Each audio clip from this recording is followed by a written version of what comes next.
Mais tu ne peux pas prophétiser si ton esprit est distrait, s'il est affaibli, parce qu'il ne pourra pas monter. C'est ça la difficulté. Prophétiser n'est pas un problème, je vous le dis, c'est une expérience personnelle. C'est pas prophétiser qui est un problème, mais c'est monter dans la chambre, entrer dans la chambre de prophète où la vision se déclenche. C'est ça le plus difficile. À partir de ce moment, tu comprends qu'il y a des conditions préalables pour être un prophète efficace. La sanctification, la consécration, la spiritualité.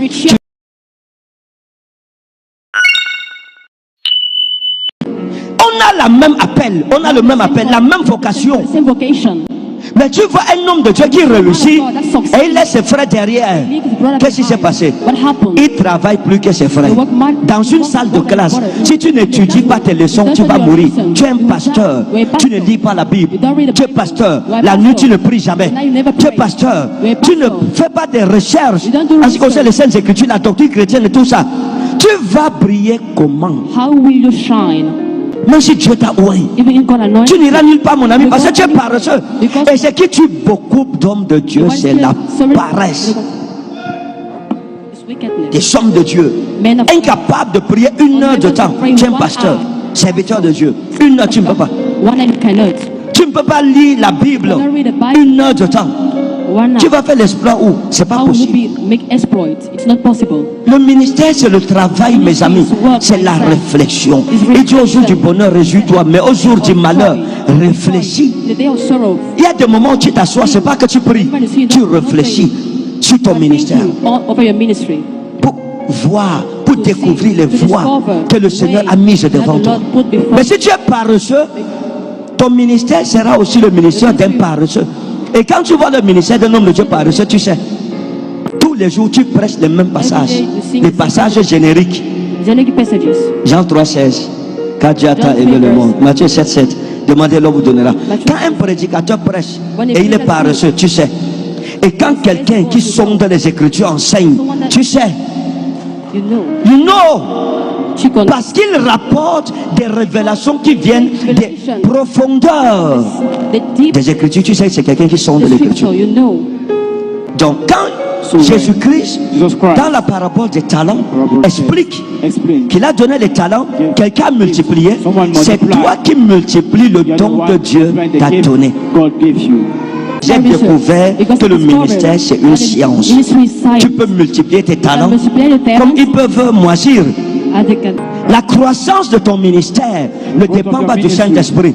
Il te donne l'opération et toi, comme un élève, un bon élève, tu dois aller de classe en classe, de classe en classe, de classe en classe. Parce que dans l'onction, on grandit. On peut être tous prophètes, mais on n'opère pas tous dans la même dimension, on n'a pas le même grade. On peut être évangéliste, on n'a pas le même grade. On peut être pasteur, on n'a pas le même grade. Comprenez aujourd'hui que dans le ministère, c'est pas parce que nous avons la même fonction que nous sommes des égaux. Tout dépend de ton niveau d'accréditation spirituelle. Il y a prophète et prophète, il y a apôtre et apôtre, il y a évangéliste et évangéliste. Vous n'avez jamais remarqué ça? Hein? Il y a des apôtres qui marquent leur génération. Il y a aussi des apôtres du sous-quartier. Même la cellule de prière, l'apôtre n'arrive pas à s'en sortir. C'est un problème. Qu'est-ce qui fait la différence entre deux hommes de Dieu? C'est le niveau de vérité que tu découvres, le niveau de secret du royaume que tu as connu. C'est cette connaissance qui fait la différence. Parce que quand tu connais, tu appliques. C'est donc, mes amis, si tu dors, ton ministère va dormir. Le ministère, ce n'est pas la sorcellerie. Le ministère demande beaucoup d'études, beaucoup de méditation, beaucoup de prières, beaucoup de temps passé dans la présence de Dieu et surtout sonder les Écritures. Ne lis pas la Bible comme un roman. Lis la Bible pour trouver les clés et les secrets. Et j'ai béni Dieu qui m'a donné assez d'intelligence. Je sens l'odeur des secrets cachés. Et Dieu m'a permis aussi d'avoir la facilité de décrocher les clés. Plus tu es intelligent par le Saint-Esprit, plus tu feras des exploits dans ton ministère.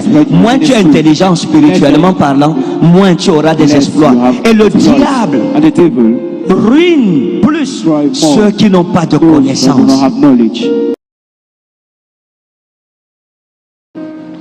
Il n'y a pas de prophète qui ne soit pas un intime de Dieu.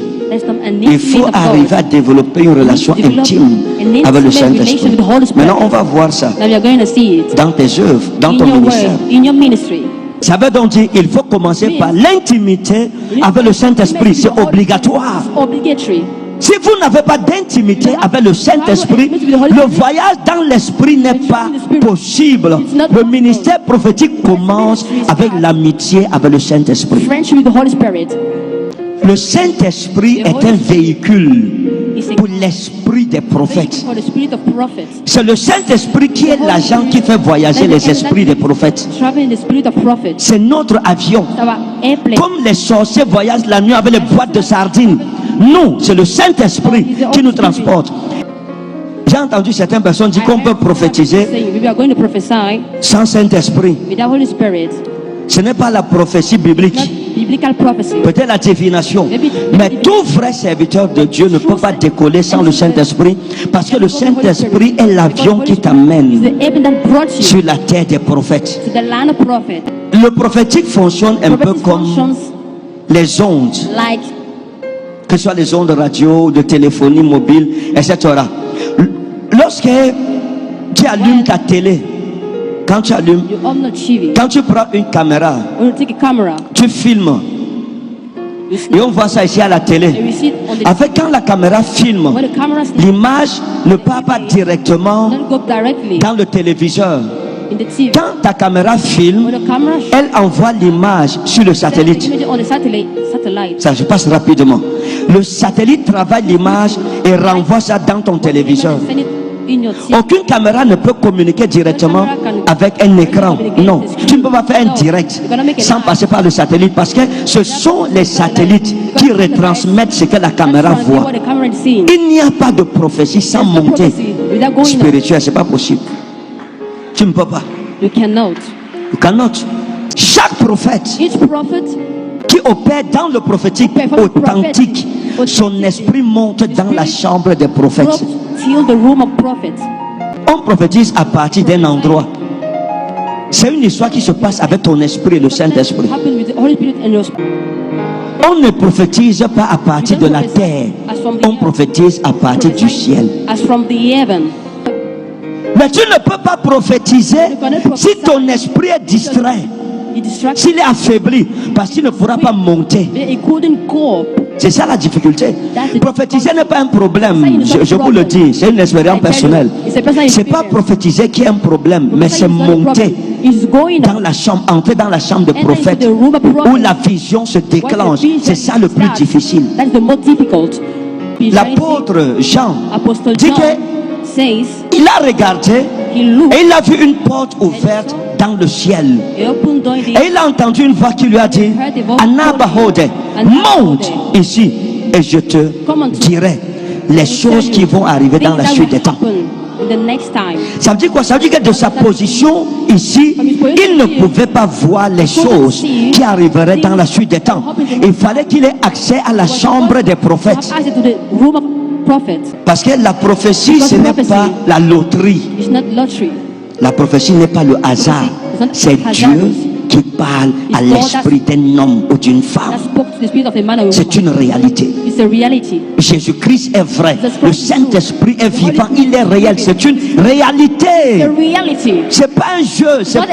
C'est pas la blague. La prophétie n'est pas pour les personnes charnelles.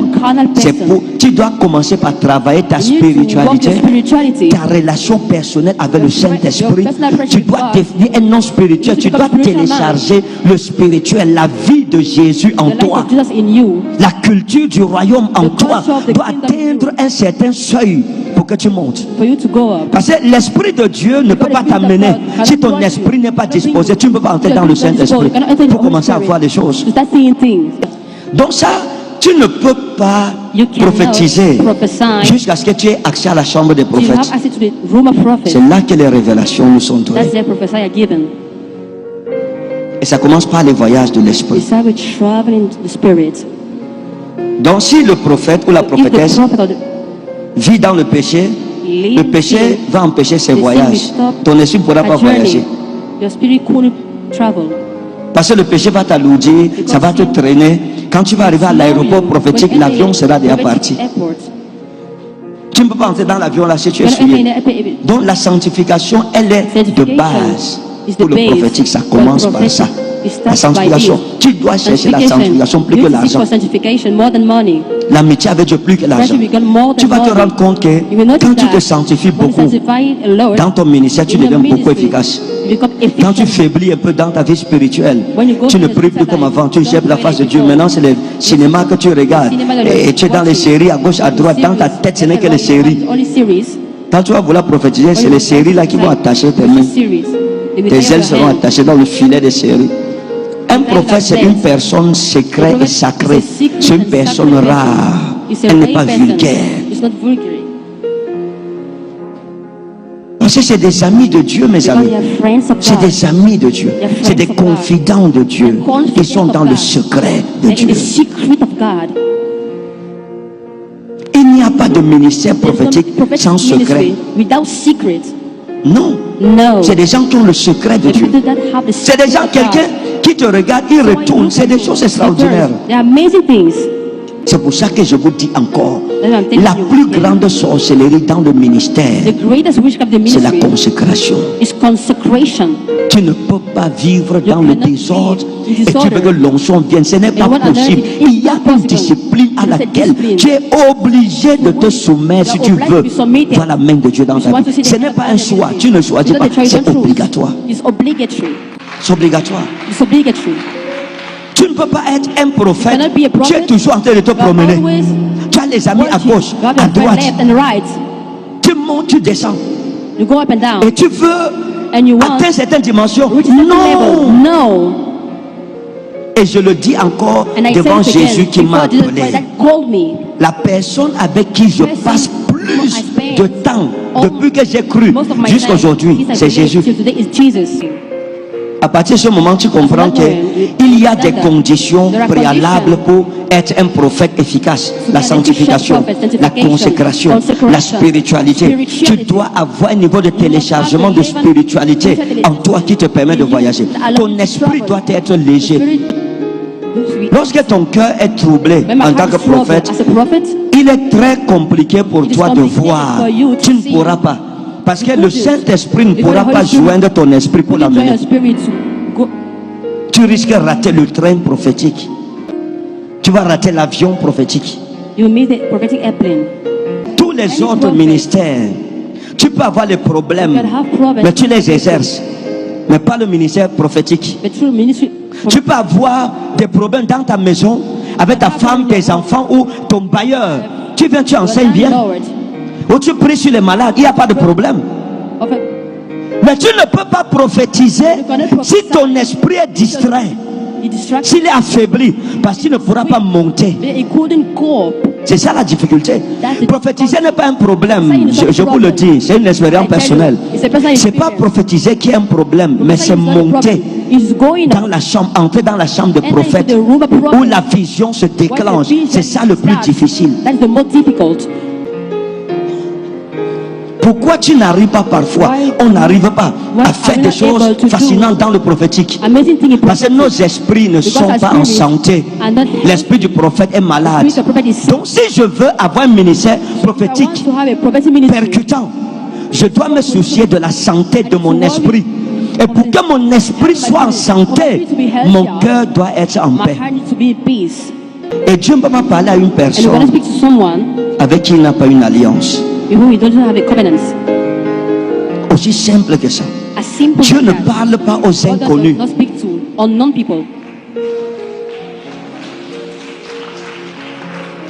Il parle à ceux qu'il connaît et qui le connaissent. Donc la prophétie c'est pour les hommes spirituels, c'est pas pour les personnes charnelles. La prophétie est le seul ministère où Dieu partage son omniscience avec l'homme. Aucun autre ministère n'a ça. Il partage son omniscience avec l'homme. La prophétie est le meilleur de tous les dons. C'est le meilleur de tous les dons. C'est ce que Paul a dit, non? Et dit rechercher les dons les meilleurs, mais surtout celui de la prophétie. Donc même Paul aimait la prophétie.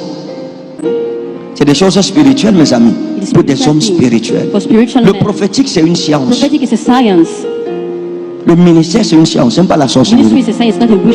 Où tu es, il y a des choses que si tu les connais, la gloire va venir dans ton ministère.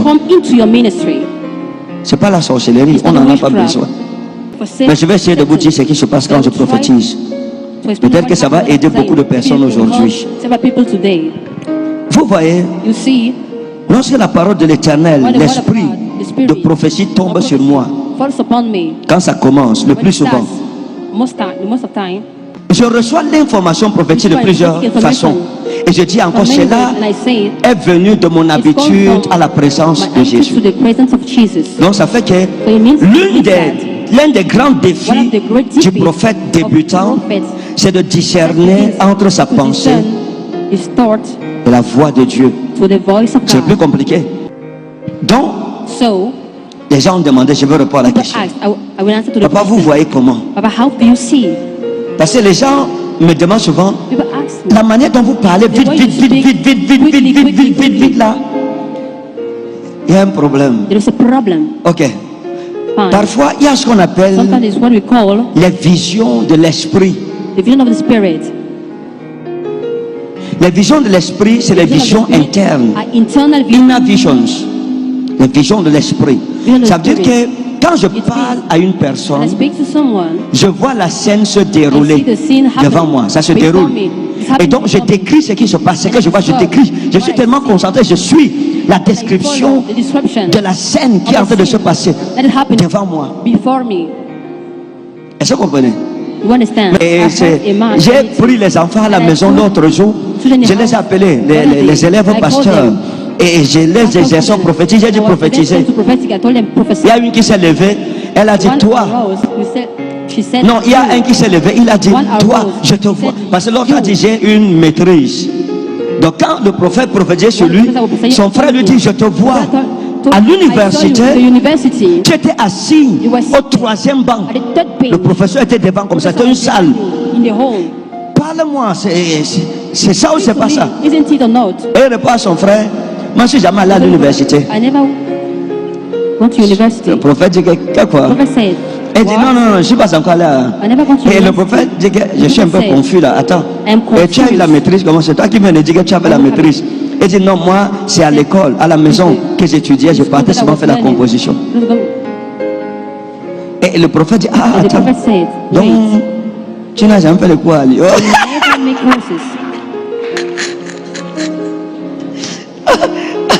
En ce moment, qu'est-ce qui se passe? C'est que le prophète a confondu sa voix à celle de Dieu. Et c'est là que ça arrive. Parce que tu ne peux pas manquer de voix. Même Satan est à côté, il dit que si tu manques de voix, lui-même peut t'aider un peu là. Il connaît aussi un peu la prophétie. Il te donne un peu des idées, il t'inspire un peu. Donc, c'est ça le problème. Lorsque tu fais parler ta voix à la place du Saint-Esprit, il y aura la confusion. L'autre a prophétisé, dit j'étais vu avec une fille qu'on appelait comme ça. Le frère dit non, c'est pas vrai, je n'ai pas connu. Et toi, tu as fait comme ça. Il dit non, je n'ai jamais fait le commerce. Tu n'as jamais fait le commerce. Non, donc depuis qu'on t'a couché là, toi tu n'as jamais fait. Elle dit que ok, oh. C'est le prophète qui dit ok, oh. Bon, moi j'ai fini alors, c'est ce que moi j'avais vu. Laissez-moi vous donner même la clé, le principe de la tour prophétique. Qu'est-ce que j'appelle le principe de la tour prophétique? Vous vous souvenez quand Jésus a parlé, n'est-ce pas? Il a dit quoi? Il dit voici je me tiens à la porte et je frappe. Si quelqu'un entend ma voix et ouvre, j'entrerai et je dînerai avec lui et lui avec moi. C'est le principe de la tour prophétique. Ça veut dire quoi? Ça veut dire que chaque homme a la clé de sa vie et sa vie est barricadée. Personne ne peut entrer dans ta vie si tu ne lui donnes pas accès à ta vie. Donc, prophétiser sur quelqu'un n'est pas un problème, mais c'est l'accès à la vie de cette personne qui est un problème. Mais quelqu'un, tu peux vouloir prophétiser sur une personne, mais la personne ne croit pas en toi, elle est incrédule, elle combat le prophétique tu ne pourras pas entrer dans sa vie, tu ne pourras pas. Sauf si Dieu te donne une accréditation spéciale. Mais de façon générale, ça a été fonctionnel même pour le Seigneur Jésus. Quand il arrivait à Nazareth, il n'a pas pu prophétiser ou opérer les miracles. Pourquoi?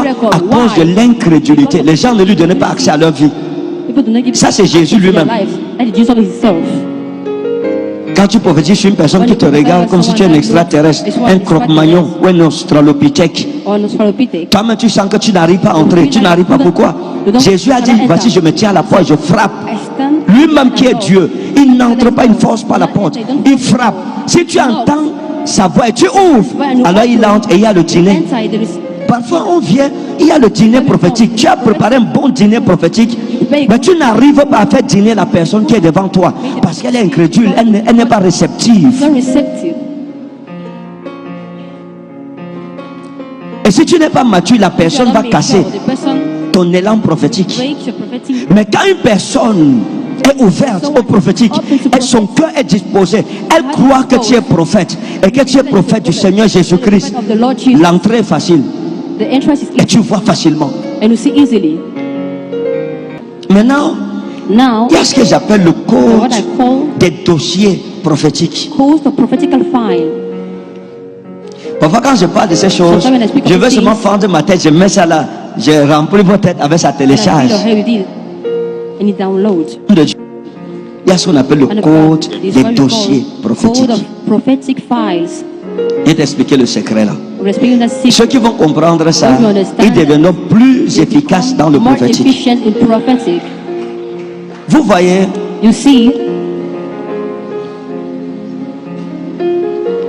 lorsque le Seigneur Jésus rencontre Nathanaël, il lui dit, voici un juif en qui il n'y a point de fraude. Nathanaël lui demande, Seigneur, d'où me connais-tu? Et il lui dit, avant que Philippe ne t'appelle, lorsque tu étais sous le figuier, je t'ai vu. C'est ça, n'est-ce pas? Et Jésus va prêcher au niveau du puits de Jacob. Il dit à la femme samaritaine, où est ton mari? Elle dit, je n'ai pas de mari. Il lui dit, en cela tu as dit vrai, parce que tu as eu 5 maris et celui avec qui tu n'es pas ton mari. Jésus emploie ce qu'on appelle les codes des dossiers prophétiques. Et dans ces codes de dossiers prophétiques, il a employé ce que nous appelons le code de la première page de couverture. C'est-à-dire qu'il a lu la première de couverture, ou il a juste lu la préface du dossier prophétique. Mais lorsque vous prenez Samuel, lorsque Samuel prophétisait sur Saül, il lui dit, viens et je te révélerai les secrets de ton cœur et les choses qui t'arriveront dans la suite des temps. Et il dit à Samuel, à Saül, quand tu vas quitter ici, tu vas arriver dans un carrefour, tu vas trouver des prophètes. Et l'un aura telle chose, le deuxième aura telle chose, le troisième aura telle chose. Ils vont prophétiser et ils vont te donner telle chose. Tu vas prendre. Quand tu vas avancer, tu vas rencontrer une jeune fille, elle sera une chèvre. La chèvre va te regarder, ça va et ça va passer. La jeune fille va te dire bonjour. Tu vas dire bonjour ma fille. Tu vas avancer. Tu vas trouver un monsieur qui porte un plateau de galettes. Sur ce plateau, il y aura 10 galettes. Sur les 10, il va prendre 4. Il va te donner. Et le reste, il va partir avec. Quand tu vas traverser le monsieur, tu vas trouver ton oncle qu'on appelle Ngom Minjab. Avec ta tante, Tata Sarah. Et ta tante aura une pagne comme ça, son foulard comme ça, avec les lunettes. Ton oncle sera habillé comme ça. Ici, Samuel, dans le code des dossiers, s'est mis à lire le dossier. Il ne s'est pas arrêté sur la première de couverture, la préface. Il a lu le dossier. Donc, dans le prophétique, sur la même personne, tu peux dire à la personne, ton père s'appelle comme ça. Qui est-elle? C'est mon père. Qui est-elle? C'est ma mère. D'accord. Et qui est-elle? C'est mon mari. Ok, Dieu va vous bénir. Dans le code des dossiers prophétiques, tu as lu la préface. C'est ce que j'appelle le gaspillage prophétique. C'est-à-dire que Dieu te donne tout un dossier de la vie de quelqu'un. Tu lis juste le sommet, la préface, et tu mets son dossier de côté et tu continues la prophétie. Oh, tu peux t'arrêter sur ce dossier. Tu lis la première de couverture, tu lis la préface. Maintenant, tu entres dans la vie de la personne, page après page. page après page, page après page. C'est là que les détails commencent à abonder. Donc au lieu de lire juste rapidement, et tu passes, tu viens sur telle personne, tu prends son dossier prophétique, tu mets, tu lis la préface, tu lis la première couverture, la préface, et puis tu donnes, ou tu prends, tu lis l'introduction, tu n'entres pas dans le développement de son dossier. C'est dans le développement que les détails sont. C'est dans le développement que l'étonnement se trouve. C'est là que la stupéfaction se trouve. C'est là que les détails, la loi des détails intervient. C'est là que le prophétique devient fascinant. Ça veut dire quoi? Je peux dire à une personne, je suis arrivé chez vous et votre maison, c'est une chambre. Et quand j'entre dans cette chambre, il y a une fenêtre, il y avait un lit dans la chambre. Et tu dis oui, avec un téléviseur. Oui. C'est votre chambre? Oui. Téléviseur de marque LG. Oui. Avec un meuble télé. Oui. D'accord, Dieu va te bénir. Si par l'esprit de Jésus, j'ai vu ça, si j'emploie le code de la lecture du dossier lui-même, ce que je ferai, c'est quoi? J'ouvrirai mon esprit et j'irai étape par étape. Je reviendrai sur la même personne. Vous habitiez une chambre. Oui. La chambre était dans un immeuble. Oui. L'immeuble avait 3 niveaux. Oui. En bas, il y avait 4 chambres. Oui. À gauche, la chambre extrême, à l'est, c'était Sophie qui était dedans. Oui. L'autre, c'était Eliane. Oui. 3e chambre, c'était votre voisine Élise. Oui. Votre chambre. Quand j'entre dans votre chambre, il y avait un téléviseur de marque LG. Oui. C'est un meuble de télé. Oui. Vous avez acheté ça à 68 000. Oui. C'est votre frère Bosco qui vous avez emprunté de l'argent. Prêté de l'argent, vous avez acheté. Oui. Et vous avez acheté ça chez Tony. C'est un gars nigérian, votre ami, vous partez sur mon marché. Oui. Et il a pris un taxi. Il vous a mis dans un taxi dépôt. C'était Ousmane, un gars nordiste. Il vous a transporté. Là, je suis en train d'entrer dans les détails. Je décris une chambre. Mais j'entre tellement dans les détails parce que je prends le temps pour lire le dossier de la vie de la personne. Maintenant, je reviens dans sa chambre. Votre chambre avait un lit en bois. Oui, c'est Emma qui vous avait vendu ça. Le menuisier s'appelle Emma. Oui, d'accord. Il y avait un lit, il y avait un matelas. Je vois 20 cm. 20 cm, oui. Mais ce n'est pas le matelas qui était là. Le premier, c'était 10 cm. Oui. J'avais donné ça à votre grand soeur qu'on appelle Ada. Oui. D'accord. Et votre matelas, si dans votre chambre, quand je vais, il y a une penderie. Oui. Ici, il y a les draps que vous avez alignés. Oui. 1, 2, 3, 4 draps bleus. Oui. 2 draps blanc, oui, un blanc jaune, oui. Je viens dans votre penderie. Ici, je vois les pantalons. Dans votre maison, je vois 1, 2, 3, 4, 8 pantalons, oui. 12 chemises, oui. 1, 2, 3, 4, 9 caleçons. Je suis dans la même chambre où notre prophète est venu voir juste à la télé et le lit et le géflex et il est parti. Mais je m'arrête dans cette chambre. Je vais étape par étape. Je décortique sa chambre d'après ce que je lis dans le dossier, son dossier prophétique. Je passe plus de temps dans sa chambre. Et c'est là que la prophétie commence. Lorsque vous prenez le temps pour lire le dossier de quelqu'un, c'est là que les gens commencent à dire c'est la sorcellerie. Tant que tu ne prophétises pas juste là, ce qu'on dit que c'est la sorcellerie, mon ami, tu n'as pas encore prophétisé. You are not prophesying. Si tu ne prophétises pas au point où tu entends les murmures autour de toi, de tes propres fils, tes filles, qui disent qu'on croit prophétique, mais ça, on ne sait pas si le père n'a pas rencontré quelqu'un avant le culte. Que ta dimension prophétique ne trouble pas les gens, tu n'as pas encore commencé la prophétie. La vraie prophétie trouble les gens. La vraie prophétie fait parler les gens. La vraie prophétie étonne.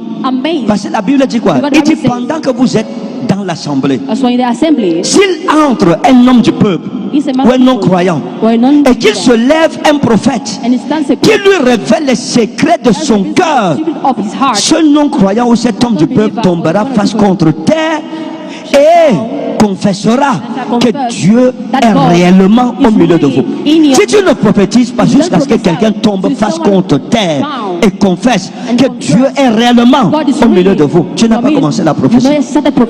Qu'est-ce que ça veut dire? L'étonnement. C'est l'étonnement. It's amazing. Donc, ce qui est compliqué dans la prophétie, c'est de réussir à ouvrir le tiroir de la personne qui est devant toi pour prendre son dossier en main. Quand tu as déjà pris son dossier, prends le temps, lis-lui le dossier de sa vie. Ne cours pas, lis le dossier. Lis les virgules, lis les points virgules, lis les i tréma, lis les points de suspension. Lis-lui ce qui est là, lis-lui ce qui est écrit dans son livre de prophétie. Lis-lui sa vie. Qu'il sache qu'un prophète est en train de lui parler. J'ai l'habitude de dire que si Dieu, l'Esprit de Jésus te donne une parole de connaissance, il y a quelqu'un dans cette salle. J'étais vu avec un ami qu'on appelait Ghislain. Et quelqu'un vient, et c'est vrai. Mais ça veut dire que par le même esprit, tu peux lire les détails de son dossier prophétique. C'est le même esprit. Ne t'arrête pas. Et vous devez comprendre que dans le ministère des prophètes, vous ne pouvez pas aller loin si vous avez peur. Le prophète ne se soucie pas de sa réputation. Il prophétise seulement. Ce qui bloque plusieurs, c'est la crainte de et si je rate.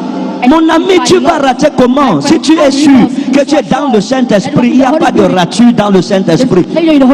Écoutez, le Saint-Esprit ne rate pas. Il peut avoir une rature si tu es distrait. Oui. Yes.